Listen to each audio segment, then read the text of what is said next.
we've talked before about how we are basically golden retrievers. I want to smile at you. I want to say hi.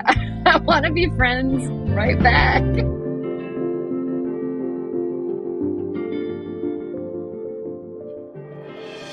Happy New Year! Yay, Happy New Year! So I'm hoping, Brandon, what we're feeling right now, the weariness, the grump, it's just a little bit of death before a resurrection. Is that pagan of me to say for like a December, January thing? It's not like it's Easter. Well, I mean, I am appreciating the theological reframe, whether it's, a pagan theological Orthodox reframe. or not. Yeah, no, I mean, I think God is speaking through all of creation. I think that the lack of light is really affecting me. Yeah. Yes, I feel that so much, especially because I didn't grow up in a climate like this. But I have seen so many memes and things lately that are like, don't forget, you're a part of nature too. It's okay if you just want to like hunker a little, nap a little, eat some nuts and wait for the spring. I feel like hunker is the word of the day. I need to put that on my door. Mm-hmm.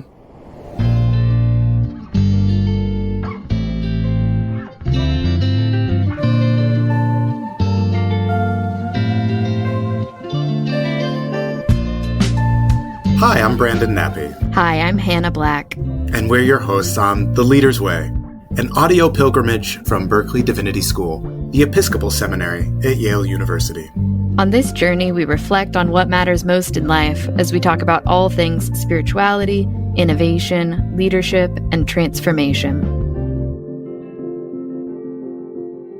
Well, I mean, I'm really excited for this conversation because we've had so many, I hope, profound and moving and inspiring and rich theological conversations. And in this episode, we're going to give the people what they want, Hannah.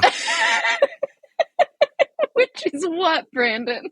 Which is a glimpse into the inner working of your mind and your heart. No, the people haven't actually told us what they want, but this is me thinking, wouldn't it be cool if we really got to know one another and our listeners got to know us a little better? Well, I'm just thinking, tell us what you want. DM us at Berkeley at Yale, because that's just me. I will see your message and then we can give the people what they want. Totally. Slide into Berkeley's DMs. Exactly. And we have listeners from around the world. Yes, I have this beautiful map up right now, and I just want to say 81% of our listeners are in the US, which, like, yes, we're also in the US, makes sense. But then we have 7% from the UK, almost 6% are from Australia, and then we've got listeners in Canada, France, Germany, Lesotho, Luxembourg, Portugal, Poland, Switzerland, Barbados, Brazil, Chile, I'm not even done, Japan, Netherlands, New Zealand, and Taiwan. Wow. That's so cool. In the US, this can be a little competition among our listeners. Connecticut's coming in at number 1. Makes sense. We are Connecticut cuties. Number 2, New York. Number 3, Virginia. Number 4, California. Then North Carolina, Indiana, Massachusetts, Washington, Texas, Minnesota, New Jersey, Georgia, Illinois, Pennsylvania. Honestly, all over the place. DC. This could be like a little game. The only states we haven't reached are Nevada, Montana, Wyoming, North Dakota, Kansas, and West Virginia. Oh my gosh, we need you. I know. Where are you? So if you have a friend who lives in North Dakota, send them the link. I want this map filled in. And I'm feeling so much gratitude for all of the folks, this little community from around the world. Well, if you're here now, I think that counts as being here from the beginning, which is so special to us because, I mean, the world has so many podcasts. It's really just great that people are tuning in, enjoying what we're doing. I hope. I mean, maybe they're hating it. That's the other thing. Leave a review because I don't know. Maybe you hate it. Oh, we could use a review or two. Yeah, we're a little lean in the review department. Mm-hmm. No, what I'm noticing in the geography here is there's a pretty tight competition between our listeners in Australia, between New South Wales and Victoria. Mm-hmm. New South Wales ahead just a bit, with South Australia lagging in the third position. So thank you to our friends who are down under. This is so fun. Do they actually say down under? Down under? That's a great question. I know, based on my light TikTok obsession, that they listen to very different Christmas music. So maybe that's a question for Andrew. Oh, right, our Australian Dean. Yeah, Huh. crazy. Yeah, note to selves, we should do a Christmas music episode next year Oh, and do some Christmas music reviews. reviews. We also have to somehow make it a game. Like, who knows the words to the seventh, what's it called? Not a stanza. What's in a hymn? Thing of O Come Emmanuel. When Verse. it's verse. Thank you. Thank you. Oh, yes, at the Advent service last week, we went whole hog and did all Did you do seven, all of them? maybe nine. It was sort of a separation of sheep and goats. And everybody's a sheep by verse 2. We still have a lot of sheep at verse 3, 4, but by the end, everybody's looking at the bulletin or the hymnal. Yeah. Brandon, I have a question for you. It's January 1st. It's a moment of reflection, a bit of a year in review moment. Do you have a favorite episode so far? Oh, this is a little like choosing my favorite child or my favorite cat. Oh, So really hard. I mean, I do have some highlight moments. I mean, certainly our conversation with Craig Minowa was a real highlight. Coming next week. Oh, yes. Someone who bridges the world of spirituality and music. Yeah, I was just so touched by his depth of sharing, and for all of the countless interviews that he did. He was, I think, as excited as we were to have Yeah. this conversation about the overlap. I mean, the conversation early on with Sister Ilia about Teilhard de Chardin was really interesting to me. Our conversation with Sophie Grace. But I think, if I'm honest, your being on the podcast, I think, is what I'm most thankful for. We did the first couple of Aw. episodes. I flew solo, and I think the podcast is exponentially more vibrant with your presence. So sweet. It's true. Yeah. What about you? What stands out? Oh, okay. My first favorite is the episode that was my first episode and the only one where I have flown solo, which was my conversation about the devil with the Reverend Dr. Gabrielle Thomas, which at the moment, speaking of like rankings, is our number one listened to episode, which is very cool. I think the people want to hear about the devil, and also the people love Gabby Thomas. My other favorite is easily the Sophie Grace Chapel one. I just thought that was so beautiful. She was so generous to be so vulnerable with us, telling us about what it was like to grow up being trans and almost having like a Paul scales falling from the eyes moment where, like, in a past life, she was really conservative and thought that like Christianity demanded for her to like scrub this part of her away, but then realizing, no, this is how God has made me. This is how I'm supposed to be. It's just so moving. And I touched on this before, but it's something I haven't been privy to like a lot of conversations about, but it's really important. So I'm really thankful that that's out there for people to listen to. Yeah, you're helping me remember that in some ways that episode, well, I think it showcased what in the ideal world we're best at. There was the voice of a believer, there was the voice of a scholar, there was the voice of a culture critic. Yeah. So we were able to weave together, I think, the things that you and I we really care about. Yeah. Yeah. Yeah. So here's to a new year of episodes that integrate all the things that we love and care about. Yeah, I think that's exactly right. For our listeners, I sent Brandon a meme of Mike Wazowski and Sully from Monsters Inc. And it said, every pair of podcast hosts is these two. And I was like, but who's who? I don't think either of us is quite a Mike or a Sully. I think maybe we're both Mike Wazowski, but there is like a fun power team dynamic between the two of us where you're more of a preacher, I'm more of a theologian. And so we've got this whole kind of like scholarship and practice and the world and thing going. I think that's a lovely way to talk about us. I aspire to be that myself. And I think the people need to weigh in. We need to hear from you. Who's Mike? Who's Sully? So we talk about how you teach homiletics. We'll refer to that every once in a while. And I'm just wondering, what's your background? When are you preaching? Why are you preaching? You're not a priest, so tell us, who's Brandon the preacher? From whence? Wow. Okay. I was prepared to talk about my favorite snack food. So you caught me off guard, which is Cool Ranch Doritos, by the way. It is. Mm-hmm. Yeah. Well, it's both funny and a great comfort to me how God works. It's also incredibly frustrating at times. Mm, But this is one of those moments when I experienced the hand of providence as just pure blessing.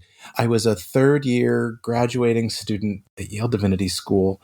Gosh, I was 26 years old, and as a lay Roman Catholic who has spent some time in seminary, spent tens of thousands of hours praying and listening and looking for guidance, and in one sense feeling called to ministry, but not feeling called to ordination, always felt called to be a husband and a father.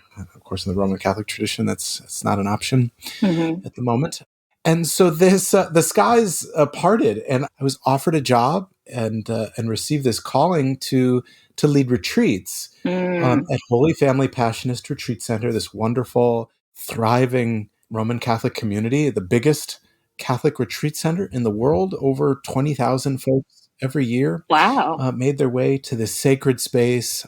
And so, in my earliest days of ministry, I was presiding at various liturgies and preaching 2 and 3 times a weekend and working as a spiritual director and also helping to give leadership to the maybe 60 employees that we had, and fundraising, and it was all the things, and it was really powerful and really beautiful. And so I was sort of thrust into preaching and thrust into walking with people as they move through the great joys of life, the greatest heartaches of life, and everything in between. And I just felt over time this magnetic longing to be of service to people in their spiritual lives. I think of my ministry, the almost 25 years of my ministry is a kind of combination of spiritual director and preacher, Mm, and sort of holding together the needs of individuals, but also communities of people. So on the one hand, my ministry is very, I guess it's intimate. So much of my work has been one-on-one or in small groups. And then so much of my ministry has also been, preaching in front of hundreds of people. And so over the years, so intrigued by that interplay, I went on to continue my studies and studied at Aquinas Institute, this wonderful Catholic Dominican school that specializes in preaching. It's the great love of my life to walk with our seminarians and divinity students as they take sometimes their very first steps in preaching. It's just it's a great thrill. It's such tender space. It requires so much faith, so much trust, and yeah, it's a deep honor and blessing to have that role. oh my gosh. What about you, Hannah? I know that most recently your journey came through Cambridge and Mm-hmm. PhD studies in theology. Can I hear a little about your journey, and how did your journey unfold over the years? Yes. Okay, first I'm going to tell you a story that we may end up cutting, and then I'm going to answer that question. The very first time I preached, I was a sophomore in high school. I was on a missions trip in Kitale, Kenya, which I have some seriously mixed feelings about, especially short term missions trips. But that's what the church I was at was doing, and they had kind of like a long standing relationship. So we went. And on Sunday, they broke us up into like 5 or 10 groups to attend different churches. So I'm in this car on a bumpy road, like sardined in the back. And the pastor of this church goes, "By the way, you'll be preaching." Wow, And I was like, okay. So I'm just panicking.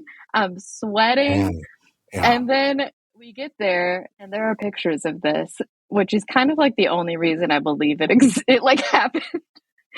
So I get up there, I guess what we have to call a sermon. I get off stage. Immediately, I have no recollection of what just happened. wow, it was such a crazy experience of the Holy Spirit being obviously at work in my life, which was just wild. And the church I grew up in wasn't very charismatic. It was certainly like, woohoo, we love the Holy Spirit, but not totally that way. So it was just like a bizarre experience. And then I didn't preach at all until I was in a leadership position at Clare College Chapel in Cambridge.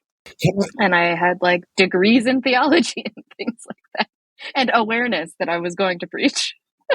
I love the extremity of those two poles. You're first preaching, like no training at all. And I had a translator. That was the other thing. I was saying things and then somebody was translating them. Oh my gosh. Holy cow. I know, it's crazy. And then your next preaching, like I'm like overqualified. wearing a Harry Potter robe, reading my thing, Do you remember what you preached on the very first time? I remember sharing kind of like what at the time I would have called some of my testimony and talking about, I think, really just God being there for you in times of trouble. That's it. That's all. The only recollection I have. Oh, it's timeless. It's a timeless. I do remember afterwards during kind of like praise and worship time, there was a full blown conga line. And I was like, this is living. This is awesome. They were celebrating your message. Yes. Good grief. It's one of those things where I'm like, that was not me, Lord. That was 1,000,000,000% you. This is a great reminder, with students, because there's often so much nervousness. Yes. For folks who are preaching for the first time, for folks who maybe are unclear what they believe. There is a kind of pressure that folks feel, real or imagined, to be brilliant, to be eloquent and say something astonishing. I think in seminary in general, but certainly at Yale Divinity School in particular, right? And so everyone is just wanting to be brilliant. And we often have to remind ourselves that trusting in God working through us, speaking in our voices, this mystery is really the most important thing to remember. Yeah. I also, the times in your life that people come up to you and they're like, oh my gosh, that's exactly what I needed to hear. It's always when I'm feeling my worst. I'm like, this is not brilliant. This is just like broken Hannah. 9 times out of 10, that's the one that touches people. Isn't that funny? Yeah, when you think you've hit it out of the park, it's crickets. Yeah, yeah, absolutely. But we were in the midst of your story. Yeah. Yes. How did you get to Cambridge? I mean, talk about rarefied places. Like, I'm not even sure Cambridge exists. Like, it's a fairy tale land. Actually a fairy tale. Yeah. So, gosh, let's see. It's really a question of how far back to go. I grew up in the church. I grew up at an evangelical, non-denominational mega church, and then went to a very evangelical college for undergrad because I wanted to study biblical and theological studies. So that's what my major was in undergrad. And I honestly had no idea that not specifically Christian institutions had programs like the one that we are currently working at. So I was like, this is it. I'll go study theology. It's going to be great. I really didn't have a career in mind at all. And part of why I went to Biola was because I was simultaneously working as a performer at Disneyland, which was great. So I was like reading Hume on the imagination backstage while I'm listening to Fantasmic go like, imagination, and like Mickey's shooting fireworks out of his fingers, and my coworkers are like, what is this person doing? So that was my life as an undergraduate. And then honestly, part of it was Greek. I loved learning Greek, and I loved the Great Books program that I did, which is called the Torrey Honors College, in which I was introduced to Plato, Aristotle, the Church Fathers, the medievals, so much Dante. I took one class, Brandon, that was just reading the comedy, I think 7 times in a row, front to back, over one semester. Whoa. So much fun. Yeah, I studied abroad at Oxford as an undergrad. And while I was there, I had a real crisis where I was like, I feel like I should maybe be teaching, but I'm not sure whether I should be a high school teacher or if I should go to grad school and try to become an academic. And already at the time, the job market was bad for academics. So that has been on my mind the whole time. This is why I ended up at a place like Cambridge, because I was just like afraid that nothing would work out if I didn't go to someplace amazing. So taught at my alma mater high school for a year. I taught English, literature, and composition while I was applying for grad school, which happened because my high school principal called me on my cell phone the week of my college graduation and was like, "Could you teach English? We'd really love for you to apply." I was like, "Well, Hamlet's going to be so spiritual you won't even believe it, but like, yeah, I'll apply." So did that, applied to grad schools, decided to go to Cambridge, did my master's in Cambridge, was lucky enough to be able to stay on for my PhD. And over the course of my PhD, I became what's called the Decani Scholar at Clare College, Cambridge, which sort of means like the dean of the college, who's Mark Smith, who's fabulous. And he is both the dean and like the priest in charge of the college because there's a chapel because it was founded in the early 1200s. And there used to be a dean and a chaplain, but the way it's structured now is there's a dean and a decani scholar. So it's a student who assists the dean doing all kinds of things. And it does tend to kind of, I mean, thanks to Mark, it tends to shift depending on who's in the role. So that's when I did a little bit of preaching. I cantored for the choir. I lit a lot of candles. I hosted game nights for the volunteers.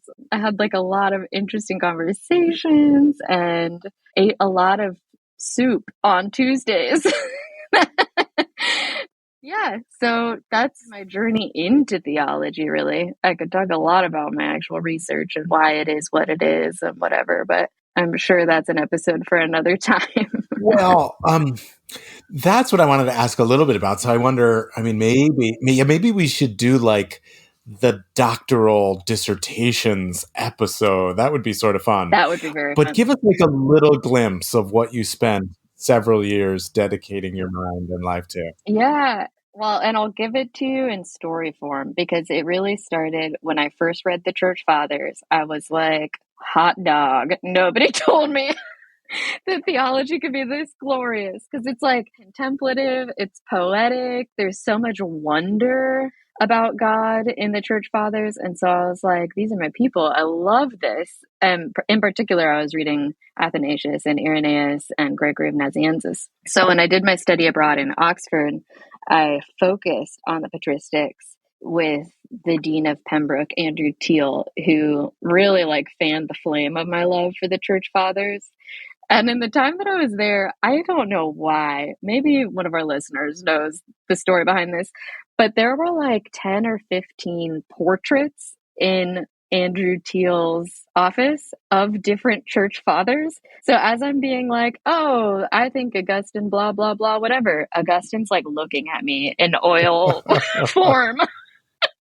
So I felt like I was surrounded by these very human theologians, and I was just like so in awe about their mode of doing theology. So, my very favorite paper I did was on the Cappadocians. So, by the time I was applying for master's programs, my proposal was all about the Cappadocians. After growing up in an evangelical context, I was really interested in the idea of lifelong sanctification. And something that Dante and Bernard of Clairvaux had taught me in the Torrey Honors College was that my salvation wasn't necessarily just for God to use me, if that makes sense. Use like in scare quotes. Like my salvation is enough because actually God just loves me, and becoming more and more in the image of God, becoming closer to God, becoming more virtuous by means of, becoming more in the image of God. Like that's the end goal. The end goal isn't necessarily just to like trick other people into becoming Christians, which is kind of a caricature version of the opposite. So I was like, okay, I want to work on the Cappadocians and how salvation works, how spiritual transformation works is what the title was at first, actually. So I did that for my MPhil under Ian McFarland. And then Ian came back to America, so I needed a new supervisor. So for my PhD, I worked under Simeon Zoll, who encouraged me to stretch that project in a couple new directions. One is he's like the theological expert when it comes to affect theory. So became a key ingredient. And then the other thing is he was like, have you read feminist soteriology at all? Like, have you read what the feminists have been saying about problems with the doctrine of atonement? And I was like, no, those were like as good as banned books in my past. So no, I haven't sinned and picked one of those up. So reading feminist theologians like Rita Nakashima Brock and Dolores Williams, which I guess feminist and womanist theologians, and all kinds of other people. And I was like, wow, yes, when we think about atonement only in terms of Jesus dying violently for us and that being like a gift that we should emulate in like our own lives, it's possibly a little yucky. When we think about it as like a transaction or think about a courtroom metaphor, and all of these are stemming from biblical metaphors, usually from Paul. But like the way you tell the story ends up being, and this is the feminist critique, potentially spiritually damaging to people who have experienced abuse, oppression, violence, people who just they don't need to be told in a pastoral way, like lay down your life or go be a doormat. That's not addressing their problem at all. Like maybe that's addressing the problem of an arrogant person. And a lot of people throughout the tradition would say like pride is the root of all sin. That's all of our besetting sin. But I'm like, maybe if you can call self-deprecation the opposite to arrogance and also pride, but that's still kind of misleading because that's not how we think about those words. So anyway, I ended up writing about the biblical images and metaphors that Gregory of Nyssa uses to describe this lifelong process of spiritual transformation that is salvation, one step at a time. So that's very exciting, I think. So now I'm in the process of turning that into a book. Well, we're so excited. I can't wait to read it. And I'm so thankful for this conversation because I think this is probably the most in-depth we've explored your research. And I'm thrilled that you're looking at transformation, spiritual growth, contemplation. Mm-hmm. These are eminently practical questions. Oh, yeah. You know what else is really funny is that my work with the Jonathan Edwards Center here, it's a different book project where we're bringing to life a primary source for the first time, which is Jonathan Edwards' women relatives' writings. So right now I've been going through Esther Hopkins Edwards' diaries, and she's like all concerned about Jonathan Edwards being like this justification and then like you're saved, end of story thing is like, I'm not about that, Jonathan. So I'm like, Esther, you would love Gregory of Nyssa, and I love you. So there is like a bit of a golden thread running through my various projects about like women and theology that really intrigues me. But yeah. I think that is probably the greatest area of overlap between the different but related work that we do. And that is that we're both, I think, really passionate about making connections. Yeah. And the world of theology is endlessly self-referential. And even things that don't seem to be connected often are. Yeah. And so I love using different sources throughout time that might be pointing, sometimes with different language, to the same reality, or sometimes maybe they're pointing, to different realities, different truths. Maybe there's disagreement, but understanding how things are connected is a great passion of mine as well. So I just love how practical this is, your work, because it seems to me that there is as much hunger for healing, for growth, for transformation. We have language for this now that's sort of out in the open. Sometimes this conversation about transformation was language that would only happen in monasteries, would only happen in retreat centers, would only happen in some churches, and not all churches. But these are conversations that are happening, it seems to me, in workplaces now, in secular culture, on street corners. People are hungering to come alive. They're hungering for healing. I think there's an awareness that how we are living, how sort of modern life is constructed, is toxic for the human being, for the planet, for all of creation. Yeah. I don't know. I hope I'm not being overly idealistic. No, and I think that came into such sharp focus during the pandemic. Yeah. The last thing I'll say about my great excitement for your work Mm. is the contemplative dimension, that it would have been completely illogical for, I presume, someone like Gregory of Nyssa to do theology, to write theology without a vibrant prayer life, that the two would go hand in hand. And in no way do I intend to throw any shade anywhere. However, what I would say is that we train theologians, we train lots of folks in theological disciplines in academic ways. And then we sort of say, like, the prayer side of things, it's up to you. Oh, yeah. And those of us who have gone through like long academic theology programs will often say this has been one of the hardest places to have a flourishing spiritual life.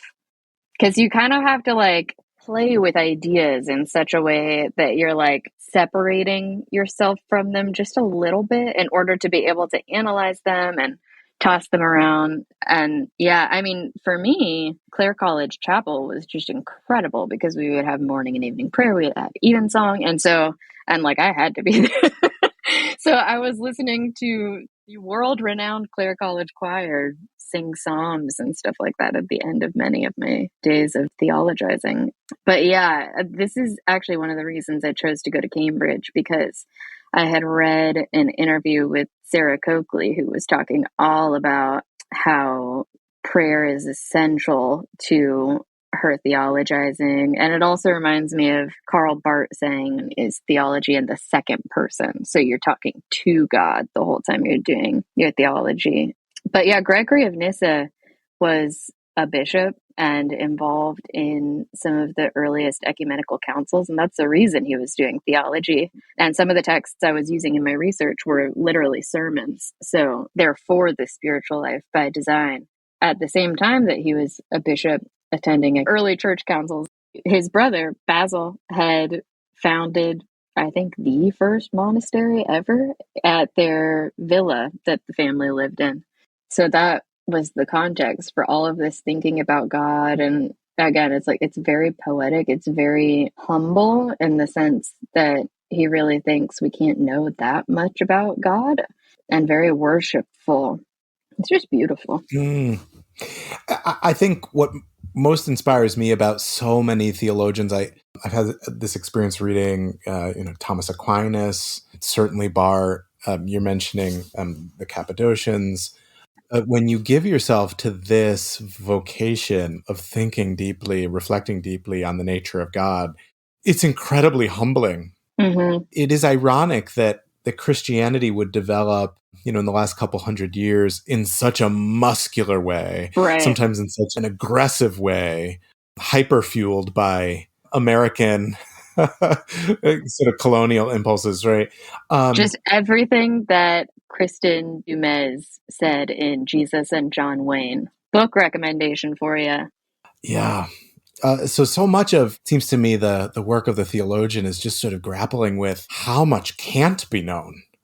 I mean, so much more can't be known than can be known, and how daunting that is. Yeah. Oh, yeah.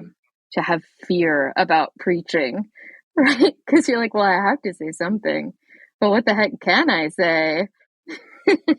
Yeah, that's just it. It's to stand squarely between those really extreme places. Mm-hmm. That many days as a preacher, I feel like there's almost nothing I can say. Mm-hmm. And on the other side, something must be said. Right. Right? There's such urgent suffering in the world. The human heart is longing so desperately for peace, to be known, the human heart longing to give itself away to something bigger, which ultimately is God, right? It's just classic Augustine, right? We're longing, we'll be restless until we can find ourselves in God. And so it's a beautiful and terrible vocation. Sometimes I wonder if I'm a Debbie Downer in my class, because a part of this is just really describing just the challenge of it. But I hope by the end of the semester, they also see absolute sublime joy of it. Yeah. To be used as an instrument of God in some way, to have someone say, gosh, what you shared really helps me, really changed me, really healed me, really helped to shine a light in a really dark place in my life. Gosh, there's no greater joy than that. Mm. So, do you have a favorite theologian? Oh my gosh. Do I have a favorite? I mean, I feel like there's this little cloud of witnesses, like this little angelic Team Brandon, these little voices that come to my aid. Everything for me, it goes back to Aquinas, as my Roman Catholic roots. Mm. I had the real blessing of taking maybe 4 or 5 courses on Aquinas by people who had a great passion and love for scholastic theology. And at one point, I thought I would go on to become a scholastic theologian. Right. I think for me, Aquinas is sort of the basis for everything in that he was so generous and took people with whom he disagreed intensely with great seriousness and with great respect. And so for folks who might not, have read a lot of Thomas Aquinas, he spends pages upon pages really trying to understand and honor the arguments of folks that ultimately he doesn't in the end agree with. I would say Meister Eckhart has been a dear, dear influence. The possibility of really trusting the divine indwelling, that the Holy Spirit would in fact live inside of us, as the scriptures themselves proclaim. Thomas Merton has been a great guide for me in my life. St. Clare and St. Francis, their friendship and their work separately. I don't know if Cynthia Bourgeois would consider herself a theologian. She's certainly a practical theologian, a person who, of course, is still around, an Episcopal priest, and has helped me form a really rich, nuanced framework around contemplative prayer, specifically centering prayer and Lectio Divina. Those are just some names coming to my mind. But do you have some others that you want to share too, Hannah? Oh, I mean, like, I sort of have to say Gregory of Nyssa, right? He's been my best friend for the last 5 years. Listeners can't see, but I have a little crocheted Gregory of Nyssa right behind me on the bookshelf. He's so cute and flawlessly executed, I might add. From my sister-in-law when I finished my master's, which is so I mean, nice. as a crocheter from way back, there's a very high degree of artistry in this stuffy. He's very cool. Gosh, but really, Irenaeus might be secretly my favorite, especially on the apostolic preaching where he talks about recapitulation. Oh, Because I love that reading through the Commedia is like a spiritual practice, not just kind of like reading information, which, I mean, this makes sense. This is like another theme in my work, is that salvation isn't just like thinking the right thing and then like, bam, you're safe. Gosh, okay, so Irenaeus, Dante, John Donne, and George Herbert, let's call them theologians. And then, my favorite living theologian is Kate Sonderegger. oh, tell us. I'm guessing many of our listeners will know exactly who she is because she is a professor at Virginia Theological Seminary. She is 2 out of, I think, 3 volumes through her systematic theology. The first one is The Doctrine of God. The second one is The Doctrine of the Trinity. And I was just talking to her at the American Academy of Religion conference about volume 3, which it seems like is going to talk a lot about sacrifice. So I'm very eager to get my hands on that and see what she has to say. What are you reading these days? Ooh, well, okay. I'm reading an advanced copy of a not yet published book called You Are a Tree, which is about metaphors by Joy Clarkson. And the reason I have an advanced reader copy is because she will be joining us soon on The Leader's Way. But it's been great. I can't wait to have a conversation with her about it. It's really beautiful. Yay. What are you reading? Well, I am reading this really interesting book called The Bible and the Believer. And it's by Daniel Harrington, the Jesuit scripture scholar, Peter Enns, and a Jewish scripture scholar, Mark Brettler. And the book explores the intersection between two different sorts of readings that we do as believers. On the one hand, holding a more scholarly, academic, historical, critical kind of reading, but also reading scripture as a person of faith, and how those two ways of reading can be woven together and how they mutually inform one another. Because I've been invited to give a lecture by our dear former dean of Yale Divinity School, Harry Attridge. He's teaching a class on Catholics and the Bible, which sounds really fun. And he's invited me to give a lecture on the spirituality of Scripture. Oh, cool. In the Roman Catholic Church. And so I've been really curious about here comes a dad pun, the origin of Lectio Divina. Oh. Did you see that one? See what I was doing there? So it's actually, Wow. I've been reading a bit of origin, more origin than I've read since seminary. And I am loving our beloved early Christian writer, Origen, who is sort of the godfather of scriptural interpretation, right? And so it's been great fun. Oh, that's really fun. That's really fun. So it's me as sort of a medievalist posing as an early Christian person. So I'm sure I'll have questions for you.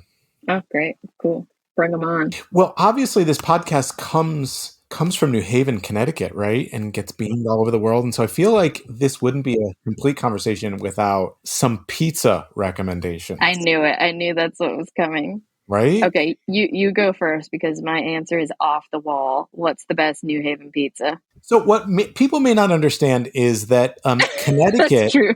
This requires some context. Connecticut is the pizza capital of the United States, state-wise. There are more pizza restaurants in Connecticut per capita than any other state in the country. And there was just a very big move in the legislature. I'm going to get political for a moment. And pizza, I believe the bill was passed to make pizza our state food here in Connecticut just last year. I think that happened. I want to believe that it happened. Okay. Yeah. So New Haven makes some pretty big claims about the superiority of its pizza. And there is an absolute full-fledged pizza war in this city, such that it's a completely normal get-to-know-you question to be like, what's your pizza? Which one's the best? And people have strong feelings. Very strong feelings. It does not need to be this confrontational. But there is a kind of traditional Holy Trinity here. Right. In New Haven, which is Pepe's, Sally's, and Modern. I don't know that I've had a piece of pizza from those places in like 20 years. What? Yeah, I'm a little contrarian, Hannah. That's what the people need to know about me. Wait, that's crazy. Well, I am also probably twice your age, right? So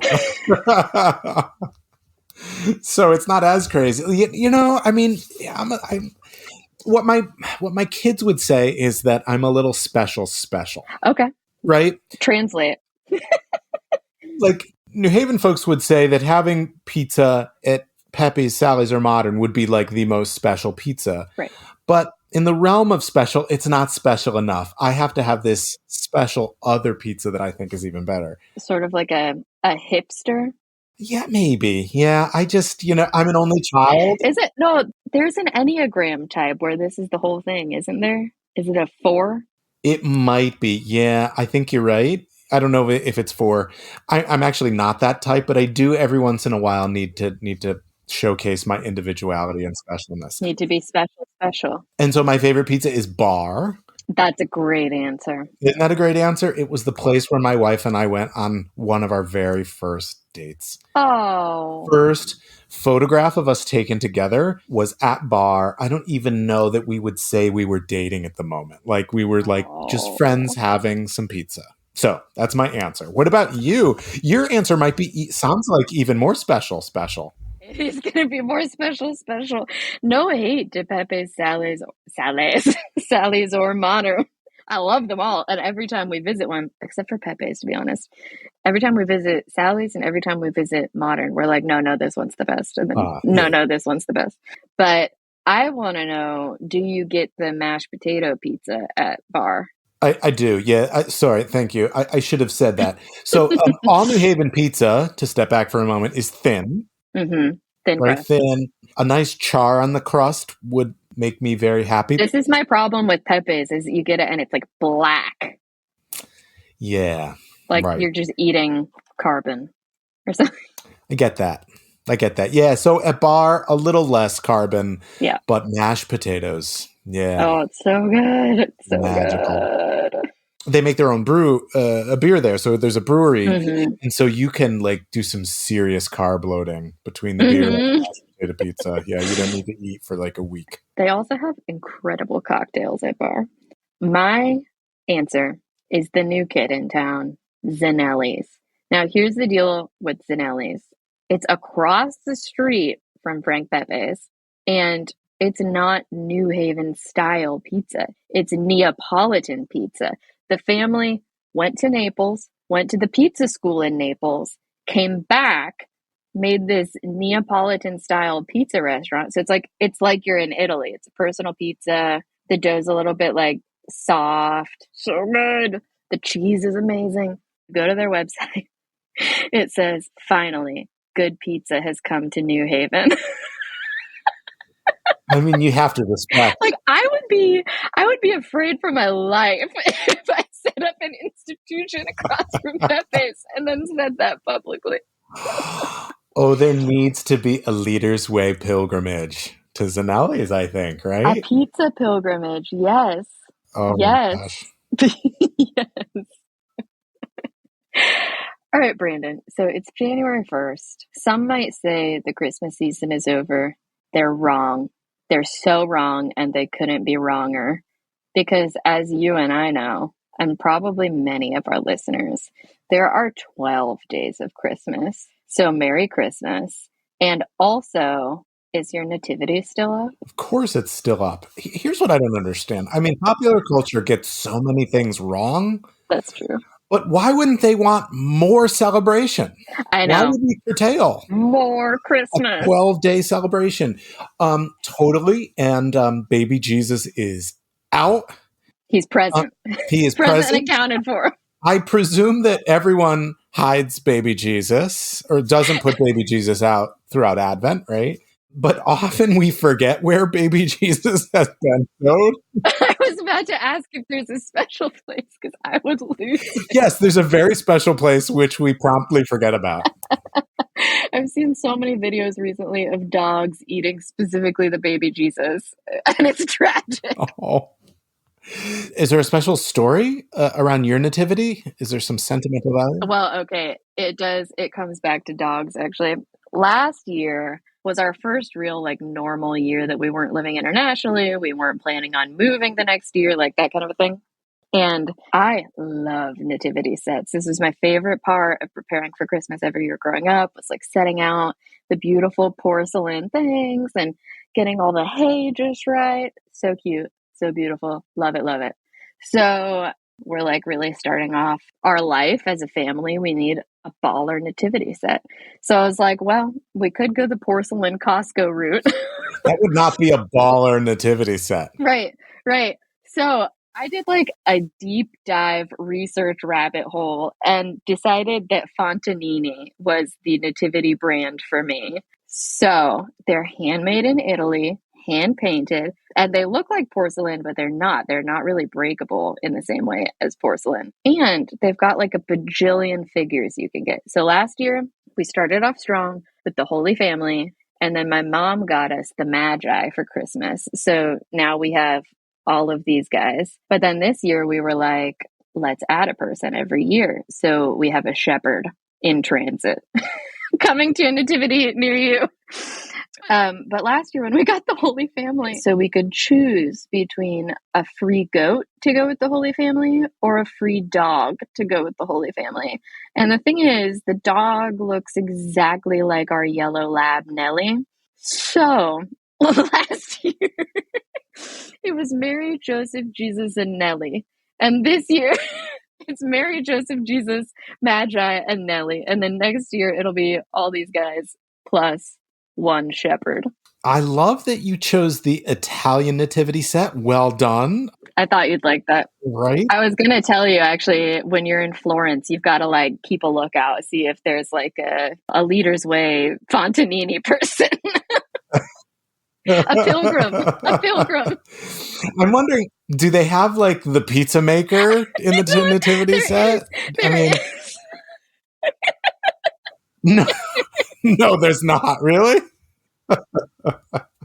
Well, I mean, this is the beauty of Saint Francis, right? Who sort of invented the nativity. All of creation was But there. I do think of it with the Nelly dog. I'm like, it's like a Lectio Divina. Maybe the dog is imagining what would it be like to be there. I feel like there needs to be some boundary, though, because if my wife saw, in the nativity with every conceivable, the pizza maker and the golden retriever, she'd want like a Dave Grohl statue. And I feel like that's where I draw the line. Dave Grohl was not at the birth of Jesus. I have this little, it's in some ways very conventional. It's just the Holy Family. And we have several nativities, but my favorite, it's tiny. The Holy Family is maybe 2 or 3 inches tall. And it's a Lenox set in pewter. Nice. I never would have purchased this for myself. It's really heavy. But my theater teacher from high school bought it for us as a wedding present. Oh. My theater teacher was just a dear, dear friend, a mentor, a graduate of, maybe not a graduate of Andover Newton, but studied at Andover Newton and really saw his work in teaching theater as a kind of ministry. And so we would talk about life and God and love. And so we became great friends after I graduated from high school. And so it's kind of conventional, but what I love the connection to him. He died many years ago. Yeah. And I love that it's small because I can put it right on the windowsill above my kitchen sink. Yeah. I spend so much time there, and it really helps me to stay focused and centered throughout the Advent and Christmas season. I love that. Shout out to Mr. Hoffman. Well, yeah, and I have to do a little shout out too, because I think we currently have 2 nativities, if not 3. But the second one is really special to me because it's a gift from my friend Hannah Fitch. Shout out to Hannah Fitch. Hannah. So, yeah, I love nativities. You can never have enough. Yeah, I know. Do you have favorite podcasts? So I have been listening to a lot of knitting and fiber podcasts these days. Love it. I am obsessed with knitting. I am a new knitter and an old crocheter. So I think I've been crocheting for, is it possible, over 30 years, Hannah? That doesn't even seem possible. So I've started knitting and I'm loving it. So I want to shout out to Taylor Earle at the Wool Needles Hands podcast, my absolute favorite knitting podcast. She's fun and funny and informative and a great place to go if you just sort of want to dive into the world of knitting in particular, but fiber arts in general. Wow. Okay, I'm pulling up my podcast app. My absolute favorite, which is pretty on brand, is the Happiest Podcast on Earth, which is all about Disney World. And really, though, and this is the beauty of podcasts, even Griffin listens to this with me now because it's like they're our friends. Yes, right? Mm-hmm. Yeah. Okay, and then like a little more Leader's Way on brand, that half of my personal brand. I hate that I started saying this. Now I have to keep saying my brand like I have one. I love Crackers and Grape Juice. It's like a theology one. Right. Love, and Also With You, which is 2 Episcopal priests. And it's so fun to listen to. And then, of course, we have to give a shout out to some of our like partner pods, like Chapter, Verse, and Season, and For the Life of the World. This is like a podcasting hotspot. Everybody here at Yale Divinity School has a podcast. It does seem that way, which is cool. Yeah. Mm-hmm. Mm-hmm. I'll also give a shout out. I don't listen to a ton of podcasts, but I love the We Can Do Hard Things podcast with Glennon Doyle. I always learn something, and it helps me to stay connected to the community of folks who may be spiritual but not religious, just to make sure I'm not in a little Mm, sort of Christian theological echo chamber, which is, my happy, comfortable place. I love my peeps there. yeah. But that crowd, Glennon and the folks that she has on, remind me that there are some wonderful, brilliant, thoughtful people committed to spiritual growth who may not be in the traditional religious path. So that's a cool one. That also reminds me, we both love On Being, Oh, obviously. obviously.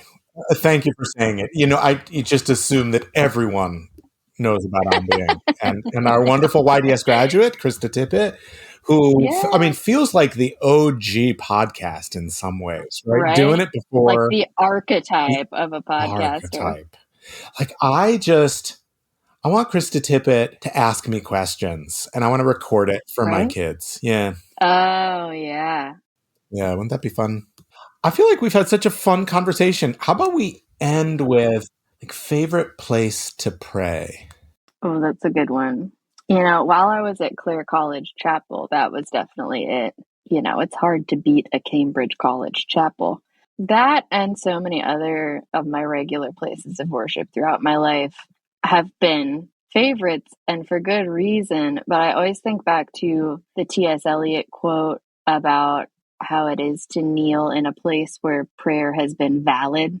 I think that's from the final quartet of the four quartets. So good. And sometimes you do just have an ability to lean into prayer in a place where people have prayed before, and kind of the spirit of that can carry you on your weary days. Another favorite place, though, and I think my favorite place in Connecticut to pray is in nature. And I feel very connected to God when I'm like among trees and things like that. So I'm a big hiker. Oh my gosh. I mean, being out in nature is like medicine for me. I never don't feel better, more connected to God, to myself. Yeah. I'm thinking for me, any empty church that's silent is a favorite place of mine. I was the church janitor when I was in high school, and it was there in the silence of that sacred space that I think I discovered my vocation. I felt a deep longing for God and felt at home in the silence. Gosh, I couldn't have imagined how much noisier our world would get from those days in the late 80s, early 90s. But silence is, for me, my primary spiritual practice. So empty churches, walks around the neighborhood. I'm a big, big walker. When I lived in Rome, I was exposed to this beautiful cultural practice of the passeggiata, which is just the evening stroll, which I love to do with my family members, but often on my own. And it's a kind of prayer practice, an hour walk, especially in the warmer months at night after dinner. So I'm doing sometimes walking meditation, or sometimes I'm like literally talking to God. I can only imagine what my neighbors think. I mean, it's like a very populated space. There's that guy again talking to himself. Um, and then there's this one particular spot that was just so healing for me in my college days at Notre Dame. There's, of course, this great, beautiful Basilica of the Sacred Heart that's in the center of campus. But there's this lesser known space, which is the crypt chapel underneath the basilica, which is Hmm. in some ways aesthetically completely unremarkable. But there's this little tabernacle in this little quiet place, and it had the most comfortable kneeler on the planet. I mean, someone really thought about ergonomics, and I've never seen one of its kind anywhere else. And it's still there. And so every so often, when I find myself in South Bend, Indiana, for the sacred pilgrimage of a Notre Dame football game, Oh my I go God. in on, there's 100,000 people everywhere, and no one in this little At the crypt chapel kneeler. at the Neela. I'm like, you're missing out, but that's my place. Yeah, it's my place Love to pray. this, especially because it's like the opposite of so much that's written about prayer practice. Like, especially you have these medievals being like, now do the camel pose, where it's just like your elbows and your knees on the floor for maximum pain. Penitence, penitence. Give me that kneeler. Oh my gosh. Yes. Well, I mean, this was fun. Anytime you can talk about theology and Doritos and Dogs and dogs and nativities. nativities, we will have either gained some new listeners or just estranged most Yeah, Australia will just fall off the map. Australia no longer. But really, to all our listeners, please be in touch. Slide into those Berkeley at Yale DMs. There are a lot of y'all listening to this thing, and I have no idea who you are. Brandon and I have talked before about how we are basically golden retrievers. I want to smile at you. I want to say hi. I want to be friends right back, but I don't know who you are. Yes. Yeah, send us pictures of you listening to the podcast. Yeah, we want to get to know you and hang out with us. You know, the beauty of our work is that we are a great way to study at Yale, right? You don't have to apply and be accepted. We have, between 10 and 15 online courses and workshops every year. So you can come on, hang out with us, deepen your faith, deepen your leadership skills, develop some friendships, and get the kind of support from other folks in ministry that's desperately needed. There's so much isolation in church leadership right now. We need one another more than ever. The world needs the church more than ever, needs spiritual community. And so come and hang out with us and let's support one another, in all this important work that we're doing. I love that. I also, Brandon, have just these podcast stickers with our beautiful Leader's Way shell burning a hole in my pocket. So if you're out there listening, you've listened to 1 or 2 or 10 episodes, leave a review and I will personally mail you a Leader's Way podcast sticker. I don't care if you're like, Hannah, your voice is annoying. Hannah, your hot takes are dumb. I will send you a sticker. Oh my gosh. Thanks y'all for listening. Thank you for listening.